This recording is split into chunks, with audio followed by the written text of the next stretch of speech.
Okay. ఇప్పుడు ఈ మదన్ మోహన్ కి శాంతికి మధ్యన ఉన్న డిస్ప్యూట్ మనం వేరియస్ యాంగిల్స్ నుంచి చూడవలసిన అవసరం ఉంది. ఎందుచేతనంటే ఒక పక్క నుంచి వీళ్ళు హిందూ ధర్మం ప్రకారం పెళ్లి చేసుకున్నాం అని చెప్పి అటు శాంతి కూడా చెప్తోంది, ఇటు మదన్ కూడా చెప్తున్నాడు.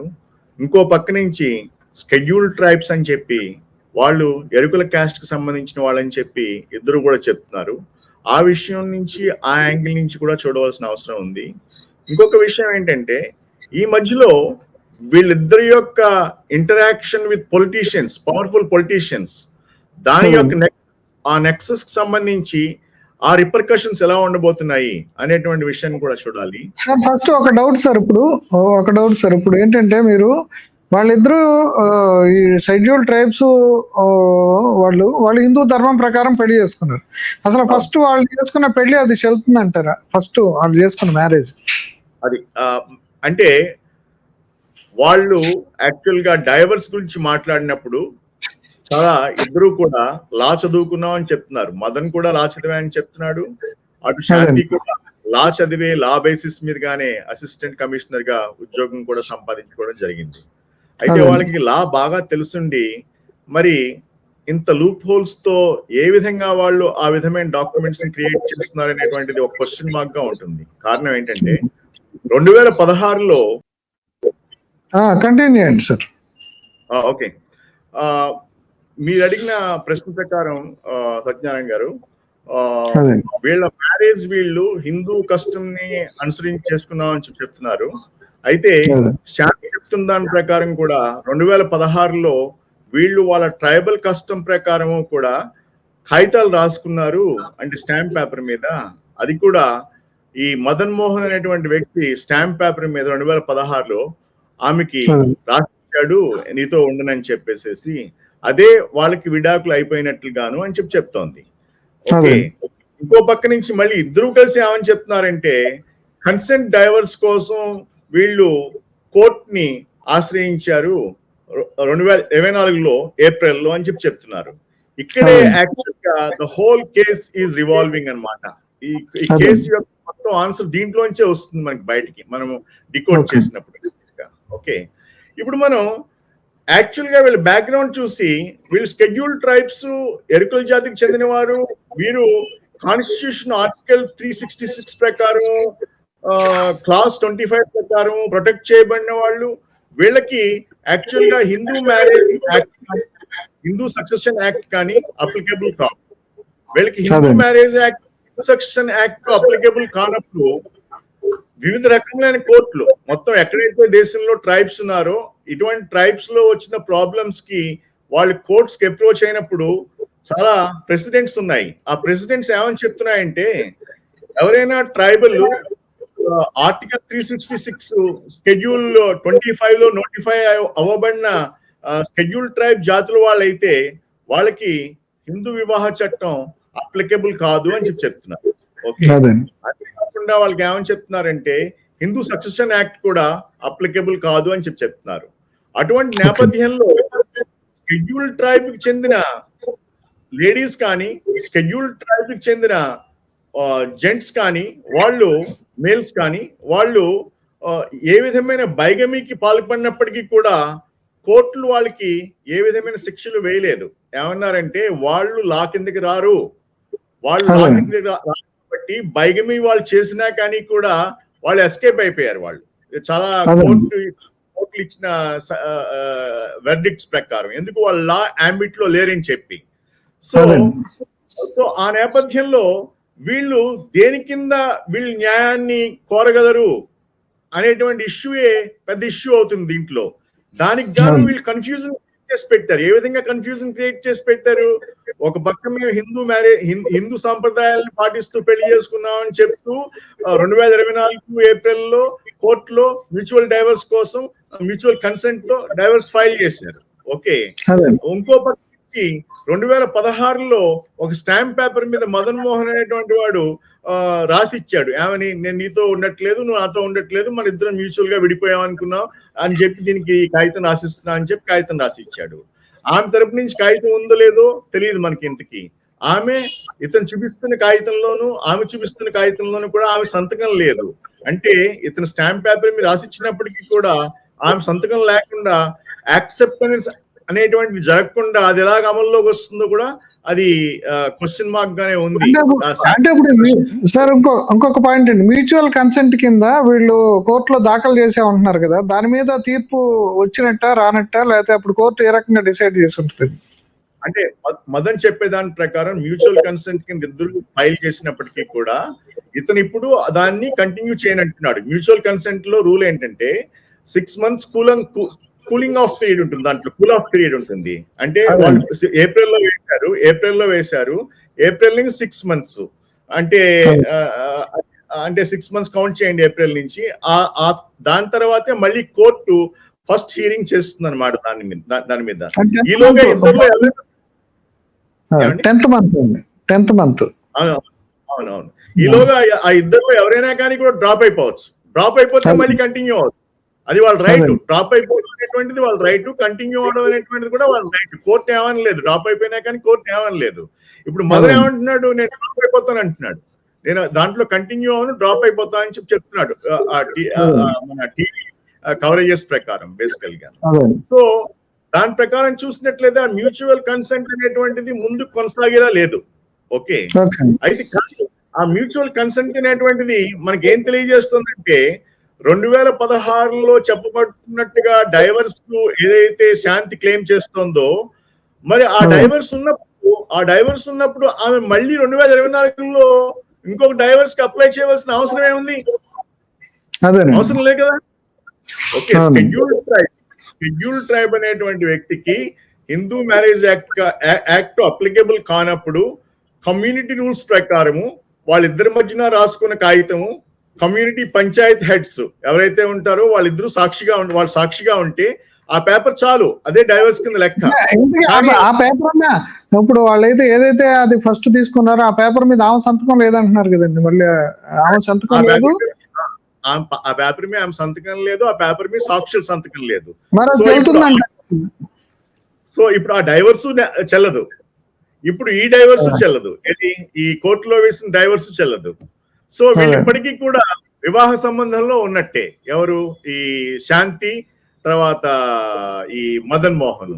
అయితే ఏ డైవర్స్ లేకుండా మరి ఈమె ఓపెన్ గా చెప్తున్నట్టుగా సుభాష్ రెడ్డితో పిల్లాని కన్నా అని చెప్తోంది ఆమె. మరి ఎవరిచ్చారు ఆమెకి రైట్? సుభాష్ రెడ్డితో కానీ రైట్ ఆమెకి ఏ లా ఇవ్వలేదు, ఈవెన్ ట్రైబల్ లా కూడా ఇవ్వలేదు వాళ్ళకి. Okay, so tribal law is also very strict law, దాంట్లో కూడా వాళ్ళకి రైట్ లేదు ఇంకొకరితో వెళ్ళి ఉండడానికి. అలా ట్రైబల్ లాలో ఎవరైనా ఉమెన్ దీని పేరేంటి తప్పుడు పనులు చేస్తే వాళ్ళకి శిక్ష ఉన్నాయి మళ్ళీ వాళ్ళ ట్రైబల్ లాలో కూడా. ఓకే, వాళ్ళు అంత ఈజీగా మళ్ళీ రియాక్ట్ చేయరు, వాళ్ళని ఎక్స్కమ్యూనికేట్ చేసేస్తారు. సంబంధం పెట్టుకుంటే అక్కడ కూడా శిక్ష ఉందంటారా? అక్కడ దాంట్లో శిక్ష ఏంటంటే ఈ మధ్యకాలంలో ఏదో సుప్రీంకోర్టు ఇద్దరు వివాహితులు వాళ్ళు ఇష్టపడితే అదేం తప్పు కాదని కూడా కొన్ని తీర్పులు ఇచ్చినట్టుందండి. అక్కడే కన్ఫ్యూజ్ చేస్తున్నారు వీళ్ళంతా కూడాను. వాళ్ళు చెప్పింది ఏంటంటే ఆల్రెడీ ఒక మ్యారేజ్ లో ఉండి ఇంకొక దీని పేరేంటి ఆల్రెడీ ఒక మ్యారేజ్ లో ఉండి ఇంకొక మ్యారేజ్ లో సబ్సిస్టెన్స్ లో ఉన్నప్పుడు వాళ్ళిద్దరి మధ్య రిలేషన్షిప్ కుదరదు, అది లివ్ ఇన్ రిలేషన్ కాదు. లివ్ ఇన్ రిలేషన్ ఏంటంటే ఎవరో ఒకరు దీని పేరేంటి అఫీషియల్ గా డైవర్స్ అయిపోయో ఒక పెళ్లి కాని లేడీయో ఇద్దరు కలిసి ఉంటే ఎవరు అబ్జెక్ట్ చేయలేరు దాన్ని, అది లివ్ ఇన్ రిలేషన్ అంటే. ఆ లివ్ ఇన్ రిలేషన్ కి తప్పుడు డెఫినేషన్ ఇస్తున్నారు మన వాళ్ళు. ఓకే, అయితే కోర్టు అల్టిమేట్ గా చెప్తున్నవి ఏంటంటే ఒక వివాహంలో ఉంటూ ఇంకొకరితో అన్యాక్రాంతమైన సంబంధం కలిగి ఉంటామంటే దాన్ని లివ్ ఇన్ రిలేషన్ అనరు. ఓకే, అంచేత ఈమె నేను లివ్ ఇన్ రిలేషన్ లో ఉన్నానని చెప్పి కూడా ఎక్స్క్యూజ్ తీసుకోలేదు. అంటే అక్రమ సంబంధం కిందే వస్తుంది అంటారా? అబ్సల్యూట్లీ అక్రమ సంబంధం కిందే వస్తుంది. ఈమె అక్రమ సంబంధం వచ్చేటప్పుడు ఇప్పుడు వచ్చే క్వశ్చన్ మార్క్ అలా ఏంటంటే ఈ అక్రమ సంబంధంలో పుట్టిన బిడ్డ, ఓకే, ఈమె ఏమంటుంది దానికి సుభాష్ రెడ్డి తండ్రి అని చెప్తోంది ఈమె. ఓకే, కానీ తన మొగుడికి ఏమని చెప్పింది ఆల్రెడీ, దీనికి కొడుకు దీనికి తండ్రి వచ్చి విజయసాయి రెడ్డి అని చెప్పారు. ఓకే, సుభాష్ రెడ్డి ఏమంటున్నాడు, నేను తండ్రిని కాదు I'm ready for DNA test అంటున్నాడు. ఓకే, రేపు పొద్దున్న ఈ సుభాష్ రెడ్డి ఈ డిఎన్ఏ టెస్ట్ చేసిన అతనికి తండ్రి కాదని ప్రూవ్ అయినా, మదన్ మోహన్ తండ్రి కాదని ప్రూవ్ అయినా, ఇంక సస్పెక్ట్ ఎవరంటే విజయసాయి రెడ్డి. సో విజయసాయి రెడ్డి సస్పెక్ట్ అయితే, విజయసాయి రెడ్డి డిఎన్ఏ టెస్ట్ చేయించుకున్నట్లయితే, ఒకవేళ ప్రూవ్ అయినట్లయితే, మరి ఆ విధంగా పుట్టిన ఇల్లిజిటిమేట్ చైల్డ్ అయినప్పటికీ కూడా, అతను విజయసాయి రెడ్డి ద్వారా పుట్టిన ఇల్లిజిటిమేట్ చైల్డ్ అయినప్పటికీ, ఆమె తప్పు చేసినప్పటికీ కూడా ఆ చైల్డ్ కి విజయసాయి రెడ్డి యొక్క మొత్తం ఆస్తుల్లో వాటా ఉంటుంది. అతని యొక్క దీని పేరేంటి, వారసుడు. సో ఆ వారసత్వం కింద అతనికి పిల్లలు లేరు కాబట్టి, విజయసాయి రెడ్డికి పిల్లలు లేరు కాబట్టి, ఆ వారసత్వం కింద మొత్తం విజయసాయి రెడ్డి మొత్తం ఆస్తులన్నిటిని తీసుకోవడానికి ఇది ఒక పెద్ద ప్లాటా, లీగల్ గేమ్ ప్లానా అనేటువంటి కూడా మనం ఇక్కడ గమనించాలి. ఓకే, సో అక్కడే పెద్ద బజులు ఉందన్నమాట మొత్తం ఈ విషయం అంతట్లో కూడా. ఓకే, సో అది మరి ఇప్పుడు విజయసాయి రెడ్డిని ఎలాగ పట్టుకొచ్చేది దీంట్లోకి? విజయసాయి రెడ్డిని వెళ్ళి నువ్వు డిఎన్ఏ టెస్ట్ చేయించుకో అంటే, డిఎన్ఏ టెస్ట్ చేయించుకోమని అడిగితే అది వాలంటీర్ గా ఎవరైనా ఒప్పుకుంటే చేయించుకోవాలి. కానీ ఓకే, కోర్టుల దగ్గరికి వెళ్ళి విజయసాయి రెడ్డి తండ్రిని దింపి మీరు విజయసాయి రెడ్డి తండ్రి కాబట్టి మీరు ఆర్డర్ చేయండి, కోర్టులు ఆర్డర్ చేయవు. మరి అప్పుడు దానికి స్ట్రాంగ్ ప్రూఫ్ కావాలి. దానికేమో ఆ తల్లి ఏమంటుంది, సుభాష్ రెడ్డి తండ్రి అంటుంది. ఓకే, ఫస్ట్ దీంట్లో డిఎన్ఏ టెస్ట్ కి అఫీషియల్ గా మదన్ మోహన్ కోర్టుకు వెళ్ళినా కానీ డిఎన్ఏ టెస్ట్ కి కోర్టు ఎవరి మీద ఆర్డర్ ఇస్తుందంటే సుభాష్ రెడ్డికి మీదనే ఆర్డర్ ఇస్తుంది. సుభాష్ రెడ్డి చేయించుకో. సుభాష్ రెడ్డి ఒకవేళ తండ్రి కాదని ప్రూవ్ అయినట్లయితే, ఓకే, అప్పుడు ఈ కొరాబరేటివ్ ఎవిడెన్స్ తో బెనిఫిట్ ఆఫ్ డౌట్ ఉంది కాబట్టి విజయసాయి రెడ్డి మీద అడగడానికి హక్కు ఉంటుంది డిఎన్ఏ టెస్ట్ చేయించుకోమని. ఓకే, ఆ డిఎన్ఏ టెస్ట్ లో తెలియని దాని ప్రకారం దీని పేరేంటి, వారసుడు ఎవడు విజయసాయి రెడ్డికి అనేటువంటి విషయం తెలుస్తుంది. ఒకవేళ ఎన్డి తివారీ విషయంలో కూడా ఇట్లాంటిది జరిగినట్టుంది కదండి. అప్పుడు డిఎన్ఏ టెస్ట్ కి కోర్టు అది ఆర్డర్ చేస్తే ఆయన డిఎన్ఏ టెస్ట్ చేయించుకోవాల్సి వచ్చిందా, లేదా అతన్ని యాక్సెప్ట్ చేసుకోవడం జరిగింది కదండి ఆ కొడుకుని? అతనికి పాపం అతని కొడుకు పెద్దవాడయ్యి నా తండ్రి ఎవడు అని ఒక ప్రశ్నార్థకంగా బయలుదేరాడు. అతని కొడుకే అంటే ఇల్లిజిటిమేట్ గా ఈ విధంగా పుట్టిన కొడుకే కోర్టులో కేసు వేసుకున్నాడు. ఏమనంటే నా తండ్రి ఎన్డి తివారీ, అవసరమైతే మీరు డిఎన్ఏ టెస్ట్ చేసి చూడండి అని చెప్పి. ఎన్డి తివారీ గారు ఇన్ఫ్లుయెన్స్ ఉన్నంత కాలం కూడా ఆయన తప్పించుకుంటూ వచ్చారు కోర్టుల నుంచి. అది కింద కోర్టుల నుంచి పై కోర్టు దాకా వెళ్ళింది. పై కోర్టులో ఫైనల్ గా వాళ్ళు ఏమన్నారంటే ఖచ్చితంగా డిఎన్ఏ టెస్ట్ కి అటెండ్ అయి తీరాలన్నారు. అటెండ్ అయి తీరాలన్నప్పుడు ఎన్డి తివారీ గారే వాలంటీర్ గా ఒప్పేసుకున్నారు. ఏమైనా ఒప్పుకున్నారు, నేను టెస్ట్ కి వెళ్ళక్కర్లేదు, ఈ రోహిత్ శేఖర్ అనేవాడు నా కొడుకే అని చెప్పి ఒప్పేసుకున్నారు ఆయన. ఓకే, ఆ ఒప్పుతో ఇంకా డిస్ప్యూట్ ఎండ్ అయిపోయింది. అదే విధంగా ఇక్కడ ఇతని తండ్రి అనేటువంటిది డిఎన్ఏ టెస్ట్ కాకుండా ఒప్పుకోవాలంటే ఇద్దరు వ్యక్తులు ఒప్పుకోవాలి. ఇక్కడ ఇద్దరు వ్యక్తుల్లో ఎవరో ఒకరు ఒప్పుకోవాలి. ఎవరు? అక్కడ సుభాష్ రెడ్డి అయినా ఒప్పుకోవాలి, లేకపోతే డిఎన్ఏ టెస్ట్ అటెండ్ కావాలి, లేకపోతే విజయసాయి ఒప్పుకోవాలి, లేకపోతే డిఎన్ఏ టెస్ట్ అటెండ్ కావాలి. నేను అనుకునేది ఏంటంటే దీంట్లో ఇక్కడ ఈ ట్రైబల్ లో ఎలాగైనా కానీ ఇల్లిజిటిమేట్ చైల్డ్ అనేటువంటిది ట్రైబల్ ఉమెన్ కి పుట్టడం జరిగింది. ఓకే, అది హస్బెండ్ కి తెలుసు, ఎవరైతే విడాకులు లేవో వీళ్ళిద్దరి మధ్యన ఆ హస్బెండ్ కి తెలుసు, వైఫ్ కి తెలుసు.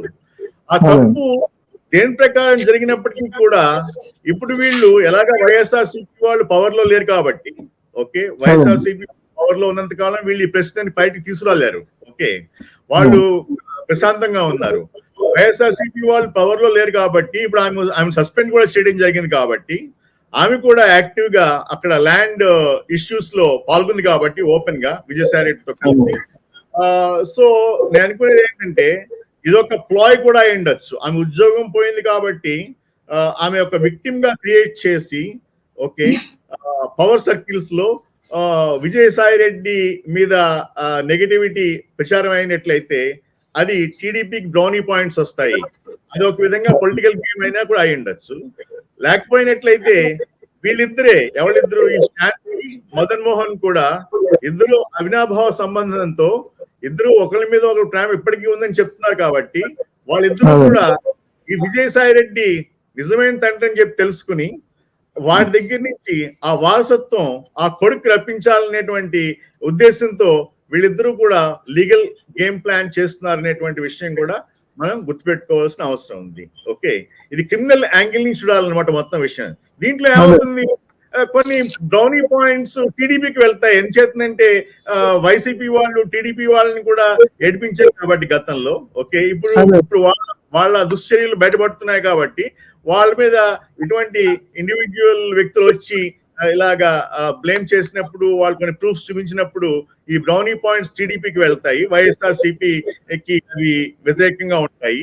అంతేకాకుండా ఇంకో పక్క నుంచి మనం చూడవలసింది ఏంటంటే ఇది పొలిటికల్లీ సెన్సిటివ్ గా కూడా మారుతుంది. ఎందుచేతంటే దీంట్లో విజయసాయి రెడ్డి నార్త్ ఆంధ్రాకి ఇన్ఛార్జ్ గా ఉండడం, అదే సమయంలో వైజాగ్ రాజధానిగా కూడా ప్రకటించడం, ల్యాండ్ రేట్స్ ల్యాండ్ ట్రాపింగ్ జరుగుతుందని చెప్పి ఊహాగానాలు రావడం, అదే టైంలో ఎండోమెంట్స్ సంబంధించిన ల్యాండ్స్ కి ఈ లేడీ కొన్ని ల్యాండ్స్ కి ఈమె పవర్ కింద తప్పించడం, ఈమె వాటిని తీసుకుని మళ్ళీ రిలీజ్ చేయడం, అంటే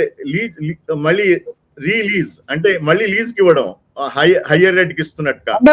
ఈ విజయసాయి రెడ్డి సంబంధించిన ల్యాండ్ స్కామ్స్ అన్ని కూడా ఈ సెక్స్ స్కామ్ ద్వారా ఇప్పుడు అన్ని హైలైట్ అయ్యి మళ్ళీ బయటకు వచ్చినట్టు అనుకోవాలండి.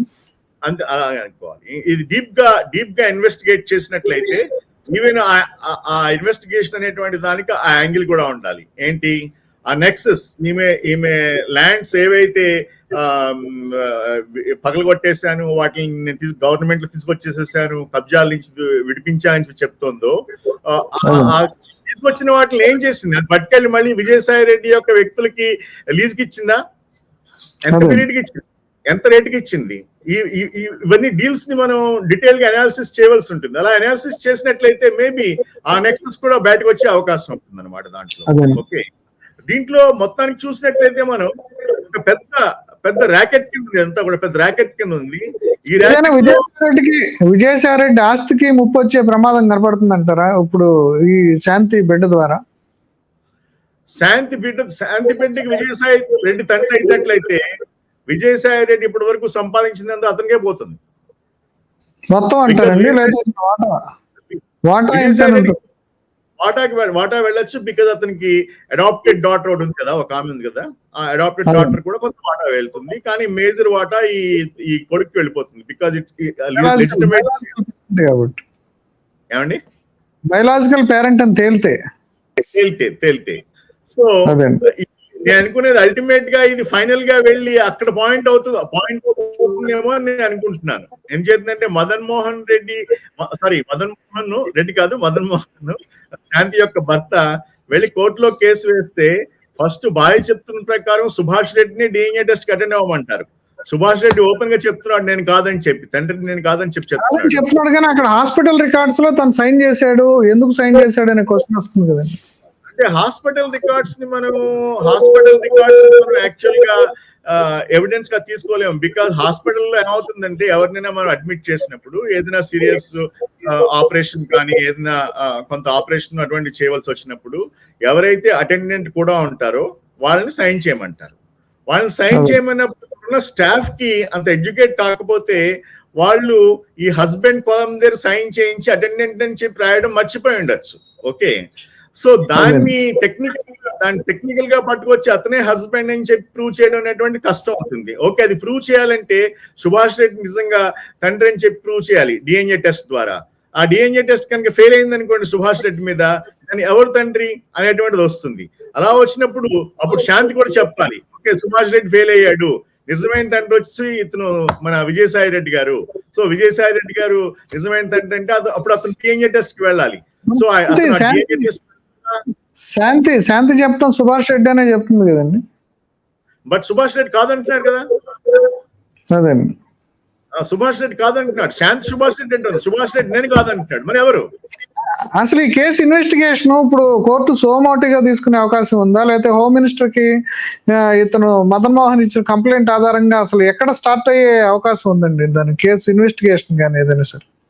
కేసు ఇన్వెస్టిగేషన్ నా ఉద్దేశం ప్రకారం ఇతను ఏం చేయాలంటే ఇల్లిజిటిమేట్ చైల్డ్ కి ఈ వీళ్ళ మ్యారేజ్ ఏ విధంగా విడిపోలేదో, వీళ్ళు ఏ విధంగా ఇప్పటి వరకు కూడా వైఫ్ అండ్ హస్బెండ్స్ తెలియజేస్తూ మదన్ మోహన్ అనేటువంటి వ్యక్తి పోలీస్ కేసు వేయాలి. పోలీస్ కేసు వేస్తే పోలీస్ కేసు వేసి నా ఆప్షన్స్ లో ఒక ఇల్లిజిటిమేట్ చైల్డ్ కి భర్త ఇవ్వడం జరిగింది.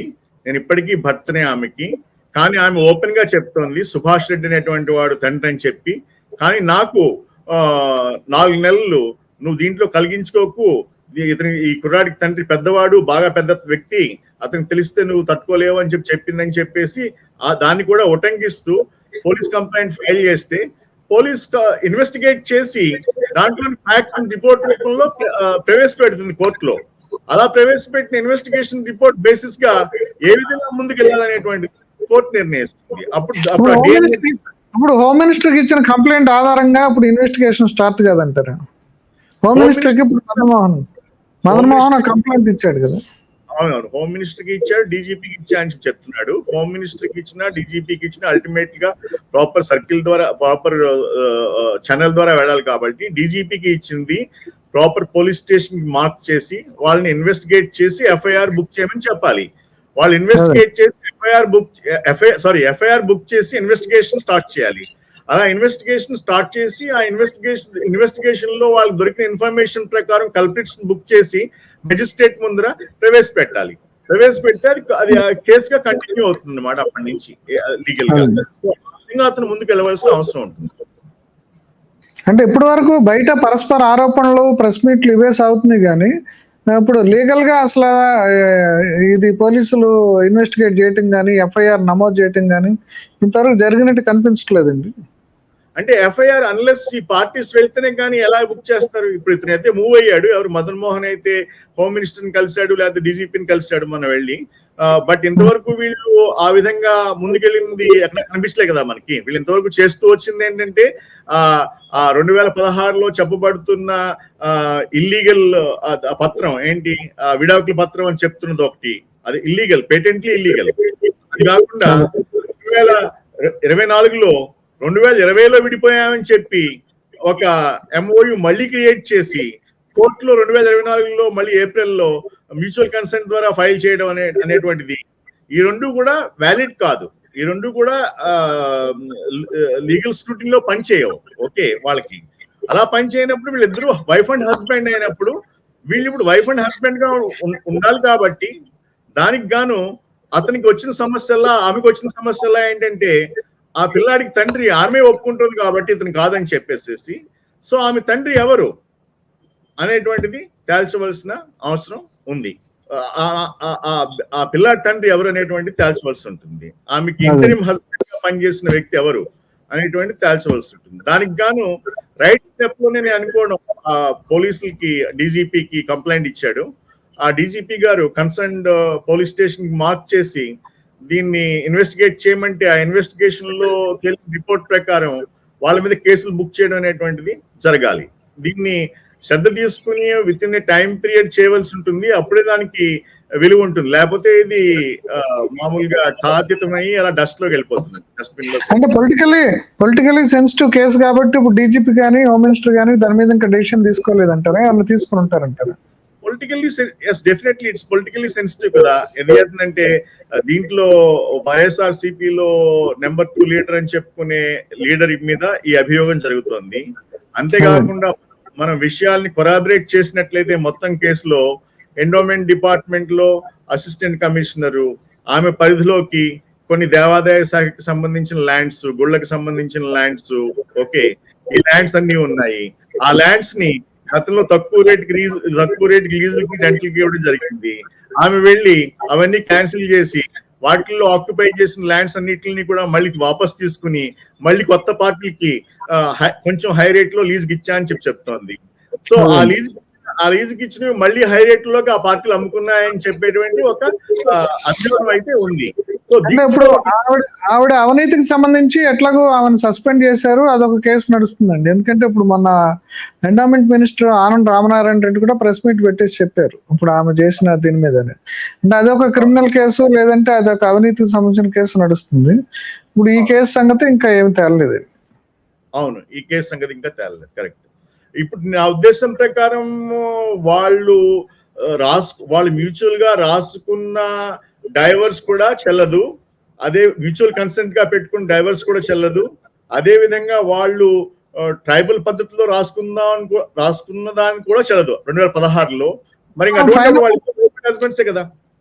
ఫైనల్ గా విజయసాయి రెడ్డి పరిస్థితి ఏంటంటారు ఈ కేసులో? అంటే విజయసాయి రెడ్డికి ఏ రకంగా ఇబ్బంది కలిగే అవకాశం ఉంది? ఆయన ఏ రకంగా బుక్ అయ్యే అవకాశం ఉంది? అంటే లీగల్ గా కానీ లేదంటే మోరల్ గా కానీ? అంటే పోలీసులు బాగా స్విఫ్ట్ గా యాక్ట్ చేసి సుభాష్ రెడ్డి దగ్గర నుంచి ప్రాపర్ స్టేట్మెంట్ తీసుకుని అసలు సుభాష్ రెడ్డికి ఈ శాంతికి ఉన్న నెక్సెస్ ఏంటి, శాంతి ఎందుకు సుభాష్ రెడ్డిని తండ్రి అంటోంది, సుభాష్ రెడ్డి ఎందుకు నేను తండ్రిని కాదంటున్నాడు అనేటువంటి పజిల్ని వాళ్ళు సాల్వ్ చేయగలిగినట్లయితే అసలు తండ్రి అనేటువంటిది ఎవడు అనేటువంటి క్వశ్చన్ చేయడానికి, శాంతిని క్వశ్చన్ చేయడానికి పోలీసులకు అవకాశం కలుగుతుంది. అప్పుడు మదన్ మోహన్ ఎలాగ తండ్రి అంటోంది కాబట్టి శాంతి చెప్పిన సుదర్శన్ రెడ్డి కూడా సుభాష్ రెడ్డి కూడా తండ్రి కాకపోయినట్లయితే ఇంకా తండ్రి ఎవడనేటువంటి విషయంలో సస్పిషన్ అంతా కూడా విజయసాయి రెడ్డి మీకు వెళ్తుంది. అప్పుడు విజయసాయి రెడ్డి ఈ లీగల్ ఫ్రేమ్ వర్క్ లోకి రావడం అనేటువంటిది, ఈ legal law enforcement frame work లో రావడం అనేటువంటి జరుగుతుంది. అందుకని ఎంత ఎక్స్పెడిషియస్ గా వీళ్ళు ఆ సుభాష్ రెడ్డి దగ్గర నుంచి ఈ ఎవిడెన్స్ రాబట్టగలరు అతని తండ్రి కాడని చెప్పి, ఎంత తొందరగా వాళ్ళు శాంతి చెప్తున్నట్లుగా సుభాష్ రెడ్డి తండ్రి కాడని శాంతి చెప్తుంది తండ్రి అని చెప్పి, కానీ సుభాష్ రెడ్డి తండ్రి కాదంటున్నాడు, తండ్రా కాదా అని చెప్పి ఎంత తొందరగా ప్రూవ్ చేయగలరు అనేటువంటి విషయం మీద ఈ కేసు యొక్క ప్రోగ్రెస్ విజయసాయి రెడ్డి గారు లీగల్ ఫ్రేమ్ వర్క్ లో రావడం అనేటువంటిది, లా ఎన్ఫోర్స్మెంట్ ఫ్రేమ్ వర్క్ లో రావడం అనేటువంటిది ఆధారపడి ఉంటుంది. అంతవరకు కూడా ఆయనకి ఫ్రీగా ఈ బయట దీని పేరేంటి ఈ బ్లేమ్ గేమ్ నడుస్తూనే ఉంటుంది. ఎవరు తండ్రి అనేటువంటి సస్పిషన్ తో ఇంకా ఆ చర్చలు నడుస్తూనే ఉంటాయి. దానికి కొంత social scheme definitely he has to face.